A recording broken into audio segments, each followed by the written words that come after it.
ইউনূস আলাইহিস সালাম মাছের পেটে বসে চিৎকার মেরেছিলেন, লা ইলাহা ইল্লা আনতা সুবহানাকা ইন্নী কুনতু মিনাজ জালিমিন।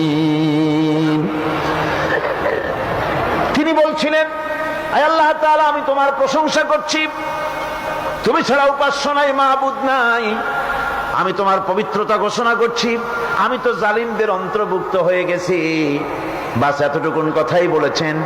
আল্লাহ পাক বলছেন, ইউনূসের ডাক তো কেউ শোনে নাই, পানির মধ্যে কেউ শোনে নাই, জমিনের কেউ শোনে নাই, মহাশূন্যের কেউ শোনে নাই, কিন্তু মাছের পেটের ভেতরে থেকে গভীর অতল দরিয়ার তলদেশ থেকে মাছের পেটের ভিতরে বসে আমার ইউনূস যে ডাক দিল, ওই ডাক আমি আরশের মালিক আমি শুনতে পেয়েছি, আর সঙ্গে সঙ্গে জবাব দিয়েছি, ফাস্তাজাবনা লাহু ওয়া নাজ্জাইনাহু মিনাল গাম্মি ওয়া কাযালিকা নুজিল মুমিনিন।